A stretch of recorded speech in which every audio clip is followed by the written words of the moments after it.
Hello friends, my name is Ashish Anand and I am one of your educator of Road to A plus. So welcome to your channel. So come first. सबसे पहले आते हैं हमारे पहले questions पे। आज मैं लेके आया हूं आपके लिए एमसीक्यू बेस्ड पे क्वेश्चंस फिजिक्स का, जिस जो आपके बोर्ड एग्जाम के लिए बहुत इंपॉर्टेंस है और ये इंपॉर्टेंट क्वेश्चंस जो है हो सकते हैं आपके बोर्ड के लिए हेल्पफुल हो। सो चलिए आते हैं सबसे पहले क्वेश्चन पे। सबसे पहला क्वेश्चन क्या है आपका, देखिए पहला क्वेश्चन है लेंस सिस्टम जो है ह्यूमन आई का, ये एक इमेज जो है लाइट सेंसिटिव स्क्रीन हमारा कहाँ पे हमारा इमेज बनता है हमारे आई में, इनके बारे में पता करना है। तो हम जानते हैं हमारा आई जो है, हमारा आई का जो सबसे लास्ट पोर्शन है रेटिना, रेटिना कैसा होता है, ब्लू ब्लैक कलर का होता है और वहां पे क्या होता है बहुत सारे लाइट सेंसिटिव सेल्स रहते हैं। जैसे दो टाइप का लाइट सेंसिटिव सेल्स पाए जाते हैं, एक रॉड सेल एक कोन सेल।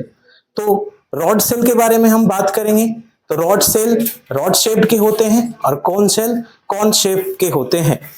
तो इन दोनों का यूज होता है, इनमें एक का कलर डिटेक्ट करने में होता है, एक का शेप और इमेज डिटेक्ट करने में होता है। सो इसका क्वेश्चन का आंसर क्या होगा अगर हम ये बताना चाहें तो ये क्या है, हमारा लेंस सिस्टम जो है ह्यूमन आई का, इसमें इमेज कहां पे बनता है, कौन सा स्क्रीन, हमारा आई का स्क्रीन क्या है, हमारा आई का स्क्रीन होता है रेटिना, क्योंकि इस रेटिना पे ही हर तरह का इमेजेस बनता है। रेटिना हमारे आई का एज ए स्क्रीन की तरह एक्ट किया जाता है। सो इसका आंसर होगा रेटिना। सो आगे आते हैं, हमारा नेक्स्ट क्वेश्चन जो है सेकंड क्वेश्चन क्या कहता है इसे समझते हैं और फिर इसका आंसर ढूंढने की कोशिश करते हैं। सो आइए सबसे पहले इसके बारे में बात करते हैं। कुछ केसेस है इसमें दिया हुआ, रे जो है रे is incident on A concave mirror, रे जो है कहां पे इंसिडेंट हो रहा है, कनकेव मिरर में। रे कहां इंसिडेंट हो रहा है, कनकेव मिरर में। और इस केस में कह रहा है कि एंगल ऑफ इंसिडेंस अगर 0 हो तो क्या होगा। चलिए सबसे पहले हम इसके बारे में जानने से पहले, ये ऑप्शन जानने से पहले कुछ रूल्स हम जानते हैं रे डायग्राम बनाने का। जो बेसिक रूल्स है रे डायग्राम बनाने का वो जानेंगे, उसके बाद ही मुझे ये आंसर मिल पाएगा। सबसे पहले आते हैं क्या है, अगर हम लोग पढ़े होंगे तो रे डायग्राम बनाने का एक तरीका था जिसमें क्या था, ये पोल है, ये सेंटर ऑफ कर्वेचर है, ये फोकल है, फोकस है, फोकल लेंथ, यहां पोल से फोकस तक का लेंथ होता है, फोकल लेंथ होता है। तो इसके बारे में जैसे हमको पता था कोई भी लाइट रे अगर पैरेलल प्रिंसिपल एक्सिस, ये प्रिंसिपल एक्सिस है और इसके पैरेलल अगर कोई भी लाइट रे आता है तो वो डेविएट करके कहां से जाता है, फोकस से। कहां से पास करता है, फोकस से। पहला नियम तो ये था। अब इसी का अगर हम दूसरा नियम के बारे में बात करेंगे, रूल्स के बारे में बात करेंगे तो इसी का जस्ट उल्टा है, अपोजिट है, सेम अपोजिट है। जैसे अगर हम ये बात करना चाहें तो अगर कोई भी लाइट रे फोकस से पास करता है, कोई भी लाइट रे फोकस से पास करता है तो वो टकराने के बाद, वो रिफ्लेक्ट करने के बाद क्या हो जाता है, पैरेलल हो जाता है प्रिंसिपल एक्सिस का। तीसरा अगर हम इसे बात करना चाहें तो अगर कोई भी लाइट रे अगर सेंटर ऑफ कर्वेचर से जाता है, पास करता है, तो दोबारा जो है उसी पाथ से बाउंस बैक कर जाता है। इसके बारे में जानने के बाद आपको यह पता चलेगा, इसका चौथा भी है जो इंपॉर्टेंट है, आपके लिए हेल्पफुल हो सकता है, ये आप समझिए। ये कहता है कि अगर कोई भी लाइट रे पोल में जिस एंगल पे इंसिडेंट होता है और उतना ही, मान लीजिए जैसे ये प्रिंसिपल एक्सिस से एंगल आई बना रहा है उतना ही एंगल आर बनाएगा। इसका मतलब क्या है कि ये जो इंसिडेंट रे है और ये प्रिंसिपल एक्सिस के बीच का एंगल और प्रिंसिपल एक्सिस और रिफ्लेक्टेड रे के बीच का एंगल दोनों बराबर होंगे। इस रूल्स के हेल्प पे इस क्वेश्चन को सॉल्व किया जाएगा। सबसे पहले आते हैं ऑप्शन के बारे में, ऑप्शन पहले डिटेक्ट करते हैं, पता करते हैं और उसके बाद हम पता करेंगे कि कौन सा ऑप्शन हमारे लिए फिट होगा, हमारे क्वेश्चन के अकॉर्डिंग राइट होगा और फिट होगा। जैसे हम बात करते हैं कि ray parallel to the principal axis, अब यहां पे बोल रहा है इंसिडेंट एंगल क्या होगा, 0 डिग्री। क्या होगा, 0 डिग्री। एक लॉ ऑफ रिफ्लेक्शन था जिसमें यह बताया जा रहा था जितना इंसिडेंट एंगल होता है उतना ही रिफ्लेक्टेड एंगल होता है। ये सेकेंड रूल्स है लॉ ऑफ रिफ्लेक्शन का। इसका मतलब ये है angle I is equal to angle R। इसका मतलब है angle I is equal to angle R। इसका मतलब ये कहलाता है। तो कहने का मतलब क्या है कि जो जितना इंसिडेंट मतलब जीरो है तो रिफ्लेक्टेड एंगल भी जीरो होगा। इसका मतलब यही कह रहा है।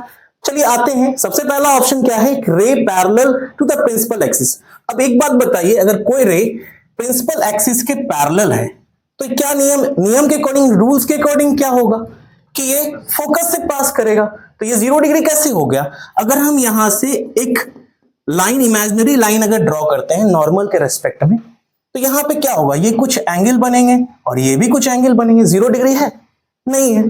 जब 0 डिग्री नहीं है इसका मतलब क्या है कि वो रूल्स को फॉलो नहीं कर रहा है, जो क्वेश्चन बोल रहा है वो मेरा फुलफिल नहीं कर रहा है। चलिए अब दूसरे वाले में, तो इसका मतलब ये ऑप्शन क्या हो गया, इनकरेक्ट हो गया। ये ऑप्शन क्या हो गया, इनकरेक्ट हो गया। अब दूसरा वाला आते हैं, a ray passes through the centre of curvature and incident obliquely. अब देखिए ये वाला क्वेश्चन क्या बोल रहा है, अगर कोई भी रे जो है सेंटर ऑफ कर्वेचर से पास करे, ये देखिए थर्ड वाला रूल, सेंटर ऑफ कर्वेचर से पास करेंगे तो वो दोबारा क्या हो जाएंगे, उसी लाइट रे से बाउंस बैक, उसी रे पाथ से क्या हो जाएंगे, बाउंस बैक कर जाएंगे, उसी पाथ से क्या कर जाएंगे, बाउंस बैक कर जाएंगे। तो ये वाला ऑप्शन तो हमारे लिए करेक्ट है, पर आगे भी देखते हैं, हो सकता है कोई दूसरा ऑप्शन भी करेक्ट हो, और भी कोई ऑप्शन हो, चेक कर लेते हैं। A ray passes through the principal focus and incident obliquely. अब कह रहा है प्रिंसिपल फोकस से पास करने के लिए, इससे कोई भी लाइट रे पास करेगा तो कुछ पता चलेगा, डिटेक्ट ही नहीं होगा, तो इसीलिए वो तो हो ही नहीं सकता। अब दूसरा वाला अगर हम, फोर्थ ऑप्शन है ऑब्लिकली, मतलब उसके पैरेलली, उसके साथ मिलके चलना, कहने का मतलब ये होता है। अगर हम ये बताएं रे इंसिडेंट, फोर्थ ऑप्शन क्या है, ray incident obliquely to the principal axis at a pole of a mirror. अब कह रहा पोल जो है, यहां से अगर पोल पे अगर कोई बन रहा है तो क्या होगा, तो ये भी फुलफिल नहीं करेगा। तो इसीलिए ये तीन ऑप्शन गलत है। हमारा आंसर क्या होगा, फोर्थ होगा, क्योंकि रे जो पास कर रहा है सेंटर ऑफ कर्वेचर से, तो वो उसी पाथ से बाउंस बैक कर जाएंगे। तो हमारा बी ऑप्शन करेक्ट है। अब हम बात करते हैं थर्ड क्वेश्चन की तरफ आते हैं। चलिए थर्ड क्वेश्चन में आते हैं।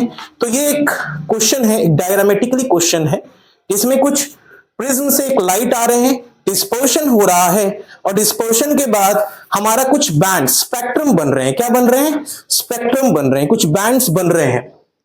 तो यहां पे एक ऑप्शन है कि हमारा ए और बी पॉइंट पे क्या होगा, हमारा ए और बी पॉइंट पे क्या होगा, कौन सा लाइट आएंगे या बैंड्स ऑफ कलर्स आएंगे। ए और बी पॉइंट पे कौन सा बैंड्स और कलर आएंगे। तो सबसे पहले अगर हम ये बात करना चाहें तो इसका कुछ कॉन्सेप्ट हमको समझना होगा। सबसे पहला कॉन्सेप्ट क्या है इसके बारे में अगर हम समझना चाहें तो ये है कि जब भी कभी व्हाइट लाइट एक प्रिज्म से पास करता है, व्हाइट लाइट जब प्रिज्म से पास करता है तो वो किसमें सेवन लाइट में ब्रेक हो जाते हैं, जिसको हम कहते हैं डिस्पर्शन ऑफ लाइट। क्या कहते हैं, डिस्पर्शन ऑफ लाइट। और इस डिस्पर्शन ऑफ लाइट में 7 कलर्स निकलते हैं। उन 7 कलर्स का नाम है, उसको डिनोट करने का एक तरीका है जिसको हम कहते हैं विबग्योर। क्या कहते हैं, विबग्योर, विबग्योर। अब देखो विबग्योर कहने का मतलब क्या है, इन 7 कलर्स को इस नाम से डिनोट किया जाता है, V for violet, I for indigo, B for blue, G for green, Y for yellow, O for orange और आर फॉर रेड। तो इनको इस तरीका से दिखाया जाता है, तो विबग्योर कहते हैं। लेकिन अगर हम इसका डोनेशन, मतलब इसका अगर हम अरेंजमेंट करें तो ये कुछ इस टाइप का होता है, विबग्योर के फॉर्म में होता है। अब अगर हम यहां पे बताना चाहें ऑप्शन के बेस्ड पे, तो सबसे पहला क्या है, या ए नंबर है, क्या है, ए है, और दूसरा क्या है, बी है। तो ए ऑप्शन में कलर क्या है, ब्लू है, क्या है, ब्लू है। अगर हम यहाँ ए को ब्लू लेते हैं तो बी तो हमारा कलर के पैटर्न में कहां आना चाहिए, नीचे आना चाहिए। तो दूसरा वाला क्या है, रेड है, तो रेड कभी नीचे आएगा, रेड कभी नीचे नहीं आएगा, रेड हमेशा ऊपर जाएगा। तो हमारा ये ए ऑप्शन क्या होगा, रॉन्ग हो गया, हाँ या ना, ए ऑप्शन क्या हो गया, रॉन्ग हो गया। दूसरा अगर हम बात करते हैं ऑप्शन ए बी का क्या है, कलर ग्रीन है, क्या है, ग्रीन है। तो चलिए ग्रीन के बारे में आते हैं, पहले ब्लू था, दूसरा फिर क्या है, ग्रीन है। अगर हम ग्रीन के बारे में आए तो ग्रीन क्या कहलाएगा, ग्रीन के ऊपर येलो, ग्रीन के ऊपर येलो, लेकिन नीचे तो येलो है नहीं, लेकिन यहां क्या डिनोट कर रहा है कि येलो नीचे होना चाहिए। तो ये भी ऑप्शन क्या हो गया, इनकरेक्ट हो गया। तीसरा के बारे में अगर हम आते हैं तो ए क्या है, रेड है, ए क्या है, रेड है, देखिए ए रेड है ऊपर में। और अगर बी के बारे में आते हैं, बी वॉयलेट, तो ये तो पूरी तरीका से करेक्ट है। तो मेरा थर्ड ऑप्शन क्या हो गया, यहां पे करेक्ट हो गया। तो हमारा इस क्वेश्चन का आंसर क्या होगा, थर्ड ऑप्शन होगा, red and violet, red and violet. Clear या नहीं, यहां पे कोई डाउट है, यहां पे हमको लगता है कोई डाउट नहीं होना चाहिए, ये क्लियर है, इजी है और कोई प्रॉब्लम नहीं होना चाहिए। आगे अगर हम आते हैं इसके बाद फोर्थ क्वेश्चन में, तो फोर्थ क्वेश्चन में आइए, पहले हम क्वेश्चन समझते हैं। फोर्थ क्वेश्चन के बारे में अगर हम समझना चाहिए, पहले हम क्वेश्चन समझ लेते हैं, फिर इसके बारे में समझते हैं ऑप्शन क्या क्या दिया है, उसके अकॉर्डिंग हम लोग एलिमिनेट करेंगे।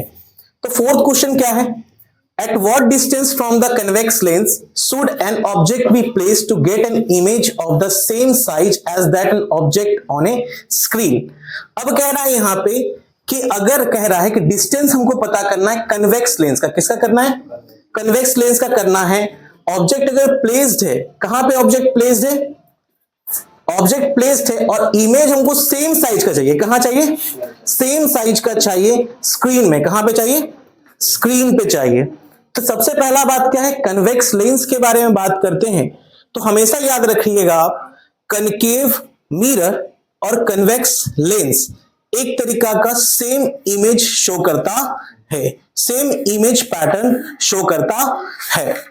इसीलिए जब हम कनकेव मिरर में, जब हम कनकेव मिरर में मतलब एफ में, 2f में या सेंटर ऑफ कर्वेचर में 2f में हम रखते हैं अपना ऑब्जेक्ट को, तो हमारा इमेज कहां बनता है, 2f में बनता है, सेम साइज का, सेम साइज का। पर यहां लेंस के बारे में बात करते हैं तो लेंस कुछ ऐसा डायग्राम बनाएगा, अगर आप देखना चाहें तो देखिए, कुछ इस टाइप का लेंस है,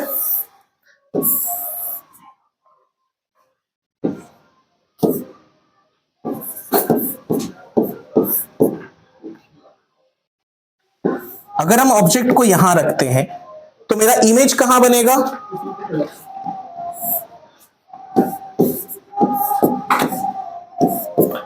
मेरा इमेज 2f में बनेगा, कहां से बनेगा, अगर इसको बनाया जाए तो कुछ इस टाइप का इमेज बनेगा, और अगर इसको इस तरीका से अगर हम करेंगे तो ये ऐसा बनेगा कुछ इमेज, 2f में, कहां बनेगा, 2f में। तो इसका ऑप्शन के ये एक डायग्राम है जो इस चीज को एक्सप्लेन करता है। अब हम इसके बारे में ऑप्शन पे आते हैं, मेरा ऑप्शन कौन सा, राइट है। अगर हम बोले कि beyond twice the focal length of lens, अब बोल रहा है 2f के पार, बियॉन्ड का मतलब क्या होता है, 2f के पीछे, 2f के पीछे, इसका मतलब 2f के पीछे तो बनेगा ही नहीं, बन रहा है क्या, हमारा डायग्राम में क्या शो किया जा रहा है, 2f में बन रहा है, क्योंकि सेम साइज का बनना है तो कहां बनेगा, 2f में बनेगा। तो ये तो मेरा गलत हो गया। अब बोल रहा है at the principal focus of a lens, मतलब क्या बोल रहा है, फोकस पे बनना है, फोकस पे भी नहीं बन रहा है। अगर आप देखना चाहें यहां डायग्राम में तो फोकस पे भी नहीं बन रहा है, फोकस पे बन रहा है क्या, फोकस पे नहीं बन रहा है, तो ये भी ऑप्शन हमारा एलिमिनेट हो गया। अब देखते हैं twice the focal length of lens, तो स्वाभाविक सी बात है, यहां f है, यहां 2f है, तो ये ट्वाइस में ही तो बन रहा है ना, फोकल लेंथ का ट्वाइस में बन रहा है, इसका मतलब ये क्या है, तुम्हारा ऑप्शन सी करेक्ट होगा। तो इसका मतलब इसका आंसर क्या होगा, at twice the focal length of lens, at twice the focal length of lens, इसका करेक्ट ऑप्शन सी है। ओके, चलिए अब नेक्स्ट आते हैं, इसके बाद वाला में आते हैं। यहां दो क्वेश्चन है, आप देख सकते हैं यहां पे हमारे बोर्ड में दो क्वेश्चन है। अगर ये दो क्वेश्चंस के बारे में अगर हम बात करें तो एक एक करके पढ़ते हैं और समझते हैं। लॉजिकली क्वेश्चंस है, थ्योरी बेस्ड पे है, और समझते हैं उसको क्लियर करते हैं। जैसे अगर हम इसमें बात करना चाहें तो कह रहा है ह्यूमन आई का पार्ट्स, कौन सा पार्ट्स है जहां पे लाइट इंटर करता है हमारे आंखों में, हमारे आईज में कहां से लाइट इंटर करता है। तो सबसे पहले इसको बताने के लिए हम एक आई का डायग्राम बनाते हैं। देखिए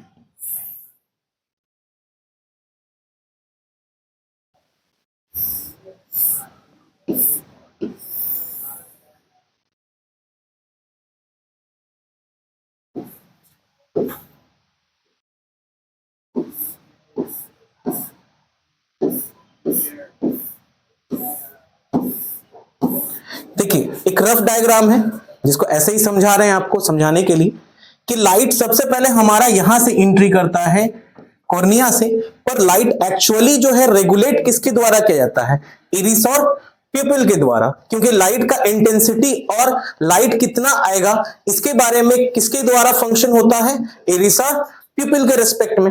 तो इसीलिए लाइट कहां से इंटर करेगा, हमारा लाइट इंटर करेगा प्यूपिल से, तभी तो लेंस में जाएगा लाइट, और उसके बाद फिर हमारा इमेज कहां बनेगा, रेटिना में। तो इसके रेस्पेक्ट में अगर हम बात करना चाहें तो ये क्या है तुम्हारा हमारा कि लाइट इंटर कहां से करता है, प्यूपिल से। कहां करता है, प्यूपिल से। इसके पीछे इसका आंसर क्या होगा, आंसर प्यूपिल है। आंसर क्या है, प्यूपिल है। ह्यूमन का कौन सा पार्ट है जहां पे लाइट इंटर करता है हमारे आंखों में, तो उसका आंसर होगा प्यूपिल। अब दूसरा वाला क्वेश्चन है कि लॉ ऑफ रिफ्लेक्शन होल्ड करता है किन बातों को। अब सबसे पहले लॉ ऑफ रिफ्लेक्शन के बारे में बात हुआ है। लॉ ऑफ रिफ्लेक्शन के बारे में अगर हम बात कर रहे हैं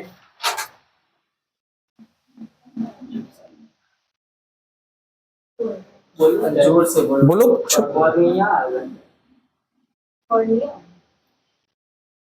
कॉर्निया नहीं होगा, प्यूपिल होगा, क्योंकि लाइट कभी भी कॉर्निया में कभी भी लाइट का इंटेंसिटी रेगुलेट ही नहीं करता है, हमेशा प्यूपिल में होता है।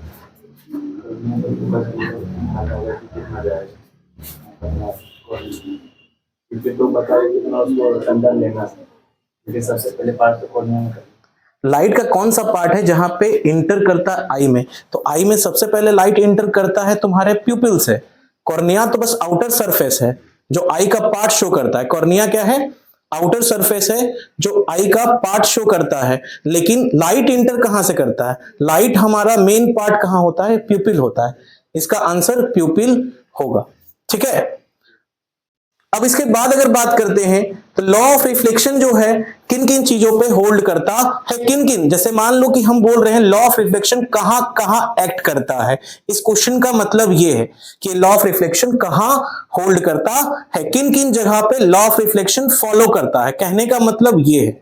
तो सबसे पहले हम बात करते हैं लॉ ऑफ रिफ्लेक्शन के बारे में। तो लॉ ऑफ रिफ्लेक्शन क्या कहता है, लॉ ऑफ रिफ्लेक्शन ये कहता है कि कोई भी पॉलिश सरफेस है, उन सरफेस में अगर ये लाइट इधर जा रहा है उसी सेम मीडियम में वो लाइट बाउंस बैक करेगा, सेम मीडियम में लाइट बाउंस बैक करेगा। तो इंसिडेंट रे आई और ये है रिफ्लेक्टेड रे आर, और ये किसी भी सरफेस में परपेंडिकुलर एक इमेजिनरी लाइन होता है जिसको हम नॉर्मल कहते हैं। क्या कहते हैं, नॉर्मल कहते हैं। जब एंगल ऑफ इंसिडेंस और नॉर्मल के बीच में जो एक एंगल बनाता है, इंसिडेंट रे और नॉर्मल के बीच में जो एक एंगल बनाता है उसको एंगल आई कहते हैं, मतलब एंगल ऑफ इंसिडेंस कहते हैं। और नॉर्मल और रिफ्लेक्टेड रे के बीच में जो बनाता है उसको एंगल ऑफ आर कहते हैं, मतलब एंगल ऑफ रिफ्लेक्शन कहते हैं, एंगल ऑफ रिफ्लेक्शन कहते हैं। तो इस लॉ के अकॉर्डिंग दो पार्ट होता है इस लॉ ऑफ रिफ्लेक्शन का। पहला पार्ट ये कहलाता है कि इंसिडेंट रे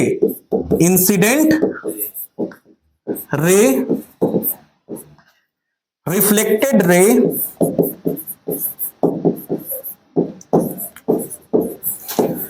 एंड नॉर्मल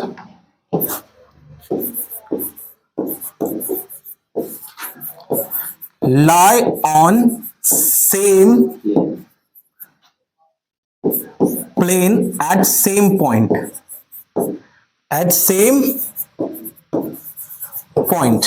इसका कहने का मतलब ये है कि ये incident ray reflected ray normal इस पॉइंट और एक ही प्लेन पे जाके मिलते हैं, इसका मतलब ये कहलाता है। और दूसरा लॉ ये कहता है, इसका लॉ ऑफ रिफ्लेक्शन का, angle of incidence is equal to angle of reflection, मतलब angle I, angle of incidence is equal to angle of reflection, दोनों बराबर होगा।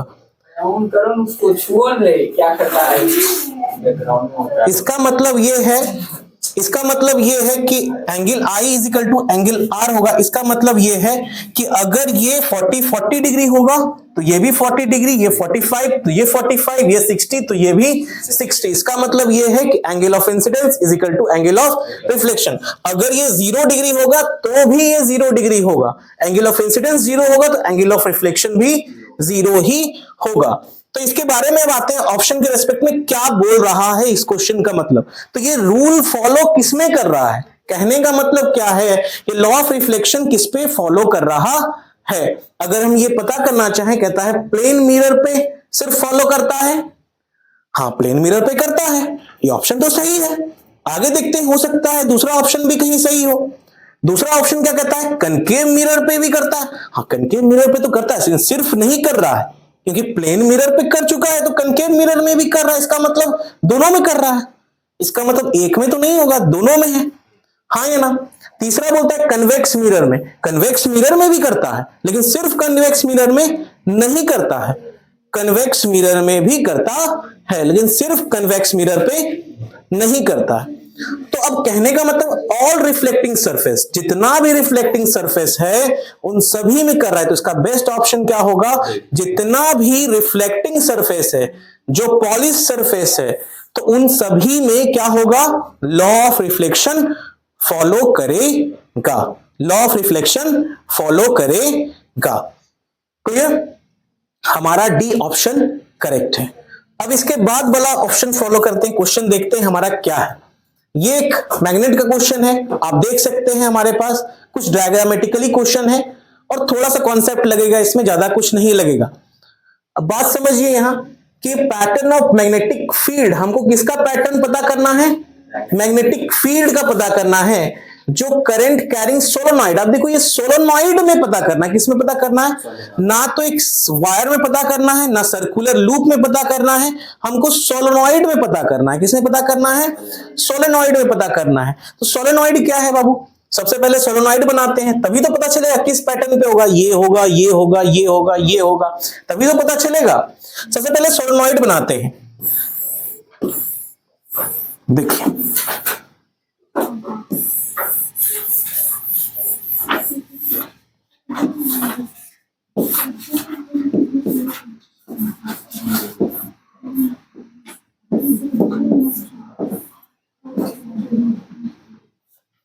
देखिए ये सोलेनॉइड है, ये सॉफ्ट आयरन कोर है, इसमें जो ये लगा हुआ है अंदर में राउंड टाइप का वो सॉफ्ट आयरन कोर है, और ये कॉइल है जो उसके अंदर टर्न किया हुआ रोटेट किया हुआ है, और ये बैटरी है और ये स्विच है। ये करंट इस तरफ से फ्लो कर रहा है सोलेनॉइड में,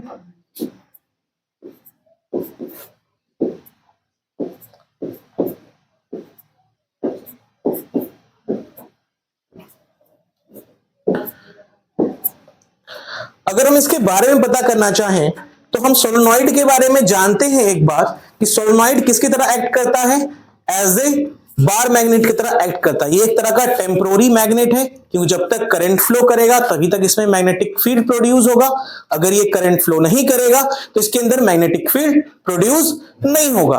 तो चलिए देखते हैं इसके बारे में। तो इसके बारे में हम एक बात और भी बताना चाहेंगे कि इसका करंट का स्ट्रेंथ बढ़ भी सकता है घट भी सकता है, क्योंकि ये डिपेंड करता है करंट के ऊपर, उसके बाद उसके मैग्नेटिक प्रॉपर्टीज। अगर हम कहते हैं करंट बढ़ेगा तो उसका मैग्नेटिक फील्ड बढ़ेगा।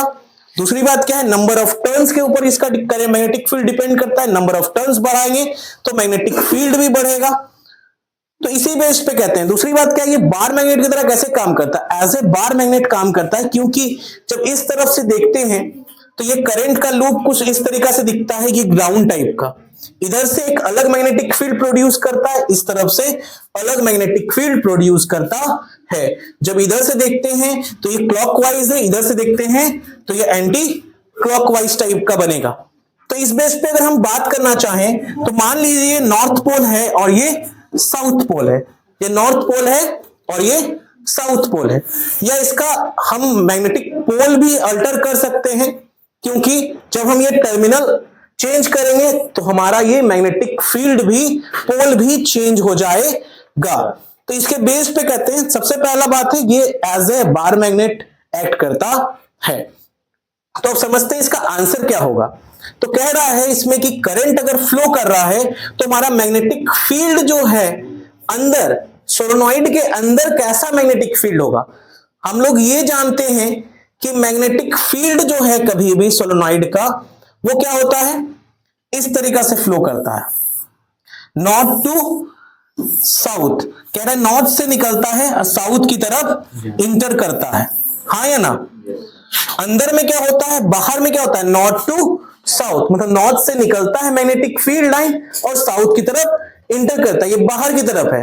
और अंदर की तरफ क्या है, south to north, south to north. तो अगर हम ये अंदर देखना चाहें तो इसके अंदर में कुछ इस टाइप का पैटर्न बन रहा है,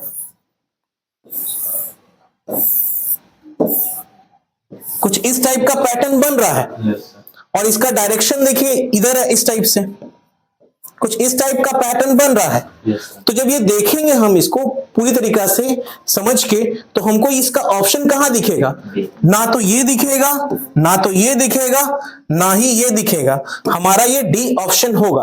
कौन सा ऑप्शन करेक्ट होगा, डी ऑप्शन करेक्ट होगा। तो इसके बारे में हमको ये समझ में आ गया सोलेनॉइड है क्या, सोलेनॉइड का प्रॉपर्टी क्या है। इस क्वेश्चन के बेस्ड पे हम ये सारा बात जान चुके हैं, ठीक है। चलिए आते हैं नेक्स्ट क्वेश्चन पे।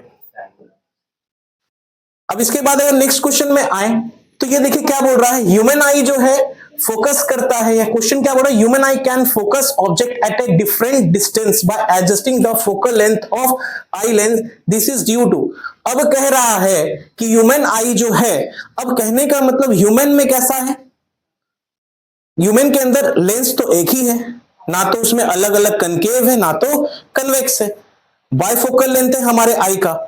तो अगर हम इसे बताना चाहें तो हमारा लेंस तो एक ही है, तो अगर जो नजदीक देखना होगा ऑब्जेक्ट तो हमारा फोकल लेंथ तो अलग होगा, दूर देखेंगे तो हमारा फोकल लेंथ अलग होगा।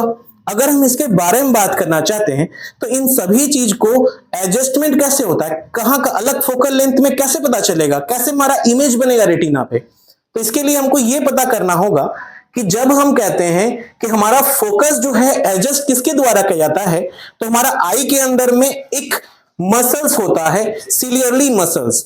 जो सिलियरली मसल्स क्या करते हैं, उसको लेंस को एडजस्ट करवाते हैं, थिक एंड थिन, थिक कराते हैं और थिन कराते हैं, जिसकी वजह से क्या हो सकता है, हमारा फोकल लेंथ एडजस्ट होता है हमारे डिस्टेंस के अकॉर्डिंग।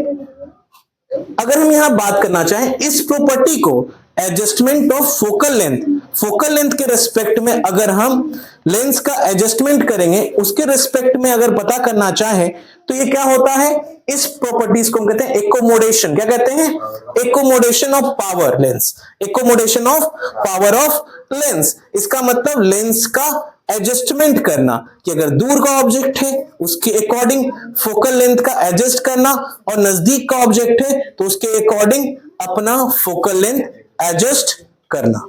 ओके, अब आइए यहां पे क्वेश्चन और है।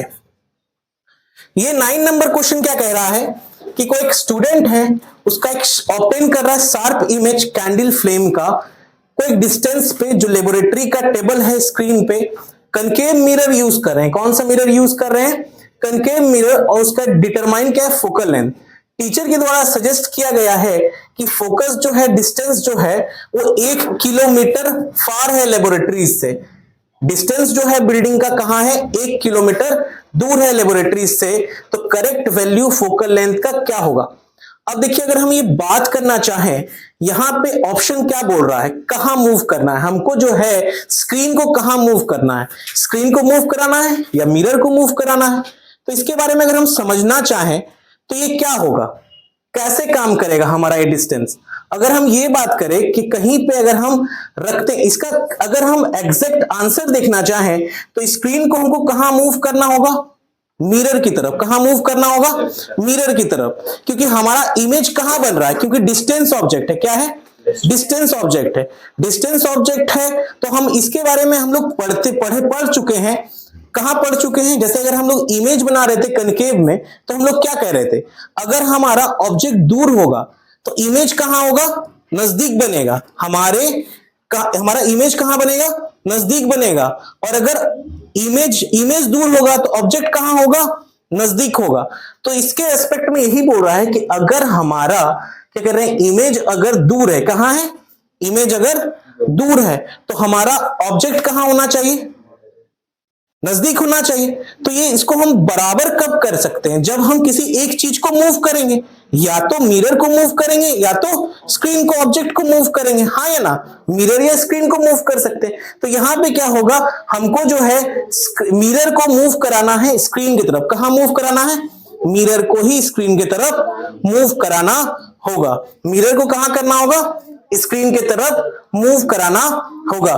Screen towards mirror, screen towards mirror. या तो स्क्रीन को लेके आइए या तो मिरर को लेके आना होगा उसके पास। इसका यही ऑप्शन है, ऑप्शन नंबर सी। चलिए नेक्स्ट क्वेश्चन में आते हैं। इसके बाद क्या है, अगर हम ये पता करना चाहें कि यहां पे बोल रहा है को डिटरमाइन करना है अप्रोक्सीमेट वैल्यू फोकल लेंथ का। किसका पता करना है? फोकल लेंथ का कनकेव मिरर में। फोकस जो है इमेज का, डिस्टेंस ऑब्जेक्ट का, मिरर फॉर्म कहां कर रहा है? स्क्रीन पे कर रहा है, मिरर का स्क्रीन पे। तो सबसे पहला बात क्या है यहां पे कि इमेज जो फॉर्म होगा कैसा होगा, ऑब्जेक्ट जो है, ऑब्जेक्ट का इमेज कैसा फॉर्म करेगा। सबसे पहला यहां पे की पॉइंट क्या है आपको समझने के लिए कि कैसा मिरर है? कनकेव मिरर है। कैसा है? कनकेव मिरर है। हमको सबसे पहले इसके बारे में जानना है कौन सा मिरर है। जब हमको पता चल गया कनकेव मिरर है तो हमको सारा रे डायग्राम पता है कनकेव मिरर का। और इस रे डायग्राम के रिस्पेक्ट में हमको यह भी पता है कि मेरा कनकेव मिरर में दो तरह का इमेज बनता है, रियल भी बनता है और वर्चुअल भी बनता है। रियल भी बनता है और वर्चुअल भी बनता है। तो यहां पे ऑप्शन के अकॉर्डिंग हम एलिमिनेट कर लेते हैं कैसा बन रहा है, कौन सा ऑप्शन होगा, कौन सा ऑप्शन नहीं होगा। तो कहता है लैटरल इन्वर्टेड एंड डिमिनिश्ड। पहला क्या बोल रहा है? लैटरली इन्वर्टेड मतलब उल्टा होगा और डिमिनिश्ड इमेज होगा। तीसरा क्या बोल रहा है? इन्वर्टेड एंड डिमिनिश्ड होगा। कैसा होगा? इन्वर्टेड एंड डिमिनिश्ड होगा। चौथा क्या बोल रहा है? इरेक्ट एंड डिमिनिश्ड होगा। इरेक्ट और डिमिनिश्ड होगा। तीसरा क्या बोला? इरेक्ट और हाईली डिमिनिश्ड होगा। तो कहने का मतलब क्या है कि हमको यहां फोकल लेंथ जो है कनकेव मिरर का, फोकस जो है इमेज का डिस्टेंस ऑब्जेक्ट में कहां हो रहा है, अगर हम इसके बारे में बताना चाहें तो लैटरल और इन्वर्टेड जो है और डिमिनिश्ड तो होगा नहीं। लैटरल इन्वर्टेड और डिमिनिश्ड नहीं होगा। कभी भी अगर डिमिनिश्ड होगा तो वो रियल तो बनेगा ही नहीं। डिमिनिश्ड में कहीं रियल बनेगा क्या? और इन्वर्टेड का मतलब क्या होता है? रियल बनाना। इन्वर्टेड का मतलब क्या होता है? Real banana. Inverted and diminished का मतलब क्या होगा? इन्वर्टेड एंड डिमिनिश्ड होगा। तो अगर हम बताएंगे लैटरली इन्वर्टेड तो नहीं, लैटरली डिमिनिश्ड होगा। कैसा होगा? लैटरली डिमिनिश्ड होगा। इन्वर्टेड एंड डिमिनिश्ड, इसका आंसर क्या होगा? Inverted and diminished. अब आइए ये वाला क्वेश्चन में आते हैं और देखते हैं। देखिए ये क्वेश्चन आपका कुछ कनकेव मिरर टाइप का है, कनकेव मिरर टाइप का है। और इसमें आपको क्लू के रेस्पेक्ट में क्या दिया हुआ है? ये सी, सेंटर ऑफ कर्वेचर, सी दिया है। अब यहां पे बोल रहा है नॉट ट्रू, लेकिन क्वेश्चन में देखिए फंसाने के लिए कभी कभी क्या होता है, आप क्वेश्चन देखिएगा आपको लगेगा इजी है, पर ये एक्चुअली कहने का मतलब क्या है, क्वेश्चन में नॉट ट्रू लिख दिया है। नॉट ट्रू लिखने का मतलब ये होता है कि ट्रू कौन सा नहीं है। आपको पता है ट्रू क्या है? आप एग्जाम में क्या कीजिएगा, सीधा फिगर देखें, ऑप्शन में आए, ट्रू दिख रहा है, उसको मार के निकल गए। पर अगर हम इसमें बात करना चाहें तो ये नॉट ट्रू क्या होगा? अब हमको सीधा सी बात है, जब हम देख रहे हैं कनकेव मिरर है, सेंटर ऑफ कर्वेचर में मेरा ऑब्जेक्ट रखा हुआ है, तो हमारा इमेज भी कहां बनेगा? सेंटर ऑफ कर्वेचर में ही बनेगा। और इन्वर्टेड बनेगा। कैसा बनेगा? इन्वर्टेड बनेगा और रियल बनेगा। कैसा बनेगा बाबू? इन्वर्टेड और रियल बनेगा। कैसा बनेगा? इन्वर्टेड और रियल बनेगा। अगर हम ये बताना चाहें इन्वर्टेड और रियल बन रहा है, इसका मतलब क्या है? अब हम ऑप्शन के रेस्पेक्ट में बात करते हैं। क्या है? हमको पता है कि मेरा इमेज कैसा बन रहा है, सेम साइज का बन रहा है, इन्वर्टेड और रियल बन रहा है, सब कुछ पता है। तो इसमें देखते हैं इमेज जो फॉर्म कर रहा है रियल, हाँ ये बात तो सही है, कि हाँ भाई कनकेव में क्या बनता है, रियल बनता है। क्या बनता है, रियल बनता है। दूसरा क्या, इमेज जो फॉर्म कर रहा है इनलार्ज, नहीं नहीं इनलार्ज नहीं बनता है, सेम साइज का बनता है। इनलार्ज बन रहा है क्या, नहीं नहीं इनलार्ज नहीं बन रहा है, सेम साइज का बनता है। चलिए थर्ड ऑप्शन भी देख लेते हैं। एक ऑप्शन तो हमें लग रहा है कि हाँ हमारा ये है। इसके बाद देखते हैं इमेज जो फॉर्म कर रहा है डिस्टेंस में इक्वल कर रहा है डबल ऑफ फोकल लेंथ। सीधा सी बात है, ये एफ है, एफ का डबल होता है सेंटर ऑफ कर्वेचर। हाँ ये तो सही बोल रहा है सर, चलिए ये भी सही हो गया। फोर्थ भी देख लेते हैं, इमेज जो फॉर्म कर रहा है इन्वर्टेड। हाँ सर ये बात भी सही है, इन्वर्टेड कैसा है, उल्टा है। इमेज क्या है, सेम साइज है और उल्टा है, इन्वर्टेड है, तो ये भी सही है। हमारा ऑप्शन क्या हुआ, बी हुआ। ये हम एलिमिनेट कर चुके हैं, हमारा बी ऑप्शन, क्योंकि इनलार्ज तो बनेगा ही नहीं, सेम साइज का बनेगा, रियल बनेगा, इन्वर्टेड बनेगा। अगर इसका डायग्राम देखना चाहते हैं तो ये देखिए, यहां से ये लाइट यहां से गया, एफ से निकला, हाँ या ना, फिर इधर से कोई लाइट आएगा,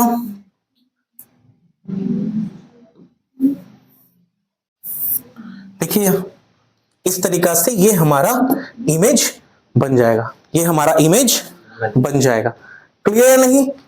इसके बाद अगर हम आते हैं नेक्स्ट क्वेश्चन पे, देखिए यहां ये वाला बहुत इजी क्वेश्चन है। अगर आप देखिएगा तो थोड़ा सा कॉन्सेप्ट लगेगा, ज्यादा कॉन्सेप्ट नहीं है, इजी है, बहुत इजी है। कह रहा है कि दोपहर के समय सन जो है अपीयर्स व्हाइट क्यों दिखता है, इसके पीछे रीजन क्या है व्हाइट दिखने का। तो सबसे पहले जो हम लोग देखे थे डिस्पर्शन ऑफ व्हाइट लाइट। जब भी व्हाइट लाइट जो है प्रिज्म से क्रॉस करता है तो 7 कलर में स्प्लिट हो जाता है। 7 कलर अलग अलग है उनका, तो अब कहने का मतलब उनका वेवलेंथ भी अलग अलग होगा ना। कोई शॉर्टर वेवलेंथ है तो कोई लॉन्गर वेवलेंथ है। अब सर शॉर्टर वेवलेंथ कौन है, ब्लू क्या है या वॉयलेट क्या है, शॉर्टर वेवलेंथ है, वो स्कैटर सर बहुत जल्दी करता है। और रेड क्या है, लॉन्गर वेवलेंथ है सर, वो स्कैटर नहीं करेगा। तो इस वजह से सर अब सीधा सी बात है, जो स्कैटर नहीं करेगा। अब देखिए आफ्टरनून में क्या होता है, नून के समय क्या होता है ना, कि जब भी सन हमारा कहां रहता है, हेड के ऊपर है। कहां पे है सन, जस्ट ऊपर, हेड के ऊपर है। हम कहते हैं यहां पे क्या है, डिस्टेंस उतना ज्यादा नहीं होता है हमारे और सन के बीच में, उतना लाइट रे का डिस्टेंस उतना ज्यादा नहीं होता है, जिसकी वजह से वो अलग अलग कलर में स्कैटर कर पाए। जब लाइट स्कैटर ही नहीं करेगा एटमॉस्फेयर में तो उसका कलर क्या होगा, व्हाइट। हमको पता है कि लाइट क्या है, व्हाइट कलर का है, और वो जब स्प्लिट होता था ना 7 कलर में है। तो इसका मतलब क्या है, जब स्कैटर ही नहीं कर पाए तो किस कलर का दिखेगा बाबू, व्हाइट में दिखेगा। कैसा दिखेगा, व्हाइट में दिखेगा। तो यहां पे क्या है, ऑप्शन से समझते हैं इसका आंसर क्या होगा। Light is least scattered, all the color of white light are scattered away, blue color is scattered the most, red color is scattered the most। अब देखिए बात जैसे हम बताए थे स्कैटरिंग फेनोमेनन के बारे में बताए थे आपको अभी, कि शॉर्ट वेवलेंथ, लॉन्ग वेवलेंथ, इन सभी के बारे में। तो इस रेस्पेक्ट में अगर बताएं तो ब्लू कलर तो स्कैटर करता है, लेकिन यहां पे ये बोल ही नहीं रहा है, क्योंकि लाइट का डिस्टेंस ही कम है तो स्कैटर तो करेगा ही नहीं।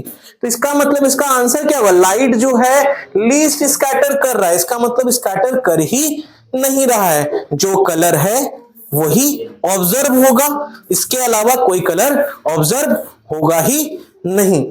अब आते हैं इसके बाद का क्वेश्चन का। देखिए इसके बाद क्वेश्चन क्या है, कुछ असेसमेंट रीजनिंग का क्वेश्चन है, इसको समझते हैं। अगर हम बात करना चाहें एसर्शन क्या है, एसर्शन अगर हम बताएं तो कन्वेक्स मिरर जो है हमेशा क्या है, इमेज जो है बिहाइंड बनाता है, और इमेज कैसा बनाता है, वर्चुअल बनाता है। कैसा बनाता है, वर्चुअल।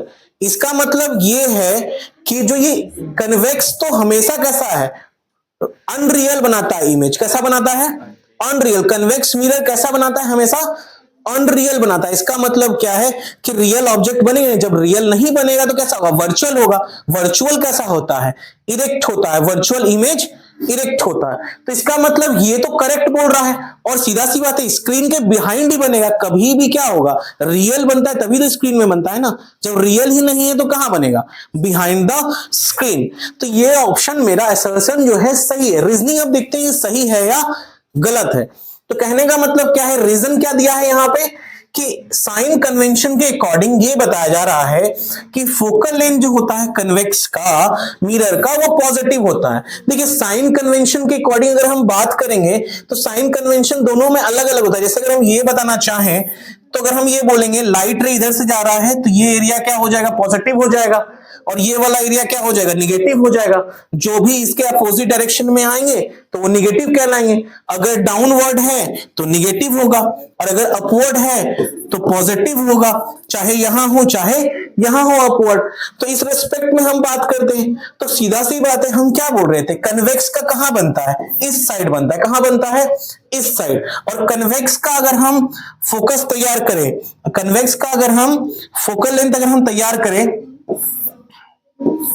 तो यहां पे हम लेते हैं एफ। कहां लेते हैं, इस साइड लेते हैं एफ। तो इसका मतलब ये डायरेक्शन क्या है, पॉजिटिव है। तो इसका मतलब ये क्या होगा, साइन कन्वेंशन के अकॉर्डिंग ये फोकल लेंथ पॉजिटिव होगा। इसका मतलब ये दोनों पार्ट सही है, इसका मतलब ये दोनों पार्ट सही है। तो ये दोनों पार्ट जब सही है इसका मतलब, लेकिन ये करेक्ट एक्सप्लेनेशन है या नहीं है। देखिए करेक्ट एक्सप्लेनेशन तो इसका तो नहीं बोल रहा है कि हाँ ये इमेज सही में क्यों, क्या कहते हैं, अनरियल बना रहा है, क्यों वर्चुअल बना रहा है, ये तो एक्सप्लेन नहीं कर रहा है। दोनों बात सही है, सही होना दोनों बात अलग है, लेकिन एक्सप्लेन करना अलग बात है। तो ये एक्सप्लेन एक दूसरे को नहीं कर रहा है, लेकिन सही दोनों है। तो इसका आंसर क्या होगा कि both assertion reason are true but reason are not the correct explanation of assertion. Clear है नहीं, हाँ या ना। अब चलिए नेक्स्ट क्वेश्चन में आते हैं। अगर हम नेक्स्ट क्वेश्चन में आए तो यहां पे एक मैग्नेट का क्वेश्चन है, मैग्नेटिक फील्ड से रिलेटेड क्वेश्चन है।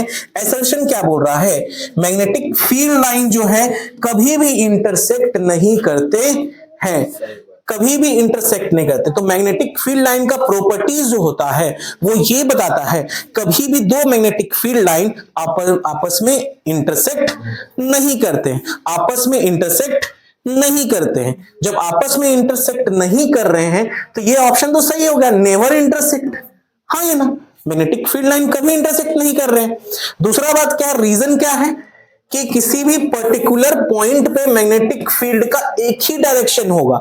सीधा सी बात है, ये भी रीजन हम लोगों को पता है कि जब मैग्नेटिक फील्ड लाइन, एक मैग्नेटिक फील्ड लाइन का किसी भी एक पर्टिकुलर पॉइंट पे वो एक ही डायरेक्शन शो करेगा, एक ही डायरेक्शन शो करता है, दो डायरेक्शन नहीं होता है। तो इसीलिए क्या है, ये भी ऑप्शन सही है और ये इसका करेक्ट एक्सप्लेनेशन है। इसीलिए तो इंटरसेक्ट नहीं करता है, जब एक डायरेक्शन है तो इंटरसेक्ट क्यों करेगा। तो इसीलिए ये दोनों सही है और ये इसका करेक्ट एक्सप्लेनेशन है। हमारा ये ऑप्शन पूरा दोनों सही है और इसका एक्सप्लेनेशन ये इसको एक्सप्लेन कर रहा है। अब नेक्स्ट क्वेश्चन में आते हैं। देखिए ये क्या है, कुछ एक क्वेश्चन है, जैसे कह रहा है रेनबो जो है एक नेचुरल स्पेक्ट्रम है सनलाइट का जो स्काई में। सीधा सी बात है, रेनबो क्या है, नेचुरल फेनोमेनन होता है। रेनबो क्या होता है, एक तरह का नेचुरल फेनोमेनन है जो हमारे नेचर में देखने के लिए मिलता है। और ये होता क्यों है, सनलाइट की वजह से। किसके वजह से होता है, सनलाइट की वजह से ही होता है, सनलाइट की वजह से ही होता है। रीजन क्या है, रेनबो क्या है, रेनबो फॉर्म होता है स्काई में जब सन हमारे सर के ऊपर हो, मतलब ओवरहेड। इसका मतलब ओवरहेड का मतलब एग्जैक्टली ऊपर नहीं, मतलब स्काई में हो, जब सन स्काई में हो और वाटर ड्रॉपलेट्स हमारे एयर में प्रेजेंट हो। अब देखिए रेनबो फिनोमेनन ये बोलता है कि जब भी कभी लाइट रे किसी भी एयर में, एयर पार्टिकल्स में इंटर करेंगे, और वाटर पार्टिकल्स वाले एयर, एयर कैसा है हमारा यहाँ पे, वाटर कंटेनिंग एयर है। एयर ड्रॉपलेट्स जो होते हैं एयर में, उसके अंदर लाइट इंटर करता है और वो लाइट क्या हो जाता है, डिस्पर्स हो जाता है। क्या हो जाता है, डिस्पर्स हो जाता है, और वहां पे टोटल इंटरनल रिफ्लेक्शन होता है। तो उससे जो 7 कलर्स स्प्लिट होते हैं वो क्या होता है, रेनबो फॉर्म होता है। तो ये भी बात सही है, रेनबो जो है हमारे स्काई में, सन जब हमारे सर पे हो, मतलब ओवरहेड स्काई में हो, और वाटर ड्रॉपलेट्स हमारे एयर में प्रेजेंट हो, तभी फॉर्म हो सकता है। ड्राई एनवायरनमेंट में कभी भी रेनबो फॉर्म नहीं होता। इसीलिए रेनबो हमेशा रेनी डेज में होता है, क्योंकि एयर में क्या है, वाटर पार्टिकल्स प्रेजेंट रहेंगे, तभी रेनबो फॉर्म हो सकता है। तो हमारा ये भी सही है और ये इसको करेक्टली एक्सप्लेन भी कर रहा है, करेक्टली एक्सप्लेन भी कर रहा है कि रेनबो फॉर्म हो कैसे रहा है। तो इसका आंसर क्या होगा? Both assertion reasons are true and correct explanation. तो इस तरीका से हम लोग क्या किए, कुछ 15 इंपॉर्टेंट क्वेश्चंस जो है आज एमसीक्यू का सॉल्व किए हैं। आशा करते हैं कि ये क्वेश्चन आपके लिए बहुत हेल्पफुल होगा, बहुत ही इंपॉर्टेंट है और आपके एग्जाम के लिए बहुत ही इंपॉर्टेंट होगा। आप इसे देखिए, इसे समझिए और इसे पूरी तरीका से क्लियर करने की कोशिश करें। Thank you.